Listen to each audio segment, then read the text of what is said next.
started today, we're going to go over variables and expressions. It's just a basic pre-algebra lesson so that you can kind of catch up if you're behind a little bit. So the first thing we're going to do is go over a few definitions. The first definition is a variable. A variable is a letter or symbol that represents a value that can change.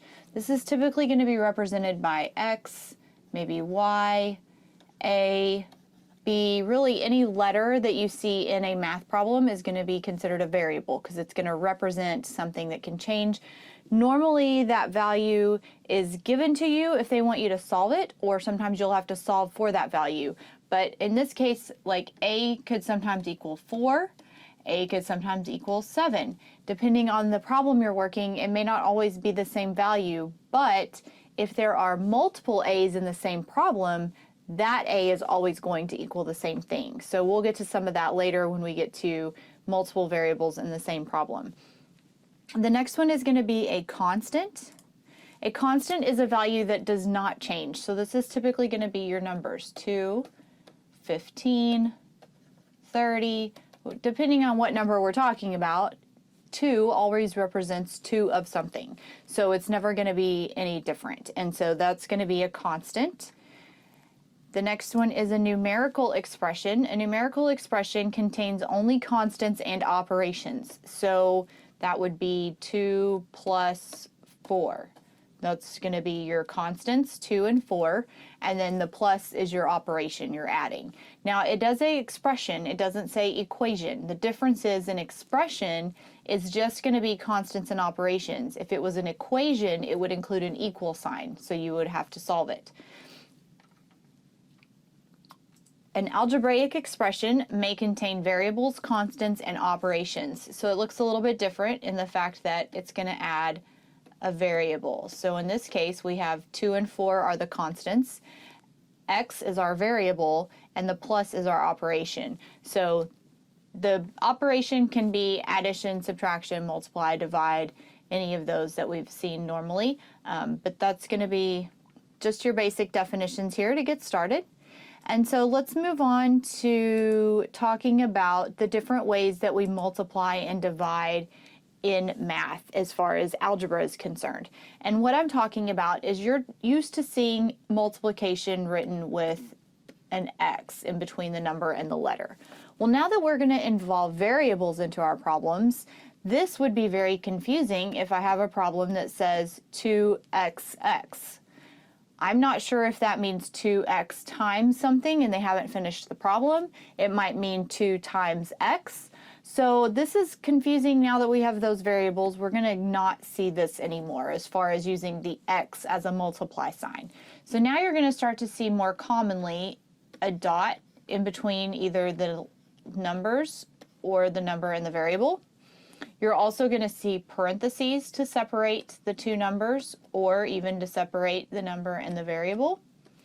More commonly, considering we're mostly going to be dealing with a constant and a variable, they're multiplying if they're side by side and nothing is in between. So this is the most common way you're going to start to see multiplication as far as with a number and a variable is just 2x, the number and the variable. Obviously, this can be different.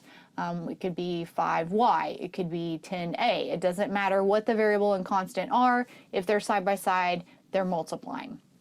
And then we'll also talk real quick about division, because you're also used to seeing division as far as when you started learning with the dividend sign. And so if we were to substitute an x for 4, this is not the way you're going to typically see it in algebra. It's just too much to deal with. Normally you only see that type of division problem if that's the only thing they're doing is dividing.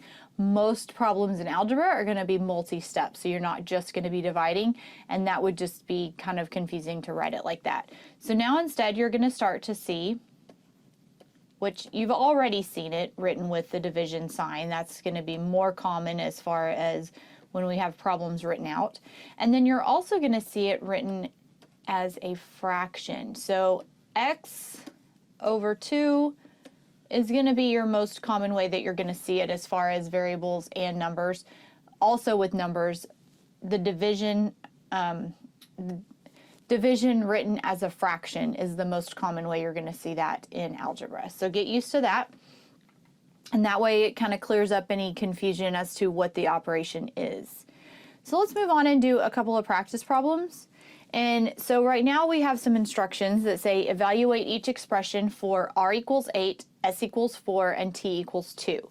So the first one we're going to go through is s times r. So the first thing we have to do is substitute, otherwise we aren't going to be able to solve it. And so when we substitute here, we're going to substitute s equals 4, so there's a 4 instead of the s, and then for r equals 8, so we're going to write in an 8 here, and then we're going to solve it. So 4 times 8 is 32. That simple. Okay, now it does say expression in the directions, and expression, as we talked about earlier, does not include an equal sign. However, the other part of the instructions say to evaluate. Evaluate wants you to actually solve it once you've substituted. So let's go to the next problem. We have r divided by t. And so when we substitute here, r equals 8 divided by t equals 2. 8 divided by 2 is 4. So there's our answer to that one. So that one's pretty simple as well. So let's do a couple of harder ones. So we have 4s for the next one plus 5. So we're going to mix it up a little bit. So I'm going to give you a minute to practice this one on your own and give it a try. And then we're going to substitute here and solve in order to get our answer. So 4, we're going to substitute a 4 for the s, so 4 times 4 plus 5. So notice nothing changes as far as the constants and the operations in this type of a problem. All we're doing is substituting in for the s. That's our only variable at this time. So then we just solve it. So 4 times 4 is 16. 16 plus 5 is 21. So that one's finished there. And then let's do our last problem here. We have 2r divided by t. So I'll give you a minute to solve it on your own. All right, so let's go ahead and substitute first. So we have 2 times r, which equals 8, and then we're going to divide by t, which is 2. And so then we have 2 times 8 is 16, divided by 2 equals 8. So your answer is 8. One of the things you could also do on this problem is cross-reduce before you solve it. And so if that were the case, you would still end up with 8 as the correct answer. Normally, cross-reducing is going to be more helpful when you have higher numbers that you're dealing with, so you don't have to multiply such large numbers and divide by large numbers. But this one you could do either way, so we went ahead and just solved it normal. So that's the end of this one today. If you guys want to try more practice problems, we'll have a video linked below that's going to have more problems discussing this information as well as what we're going to go over for the next few lessons. And if you have any comments, leave those below. Otherwise, subscribe to our channel and we'll see you later. Bye.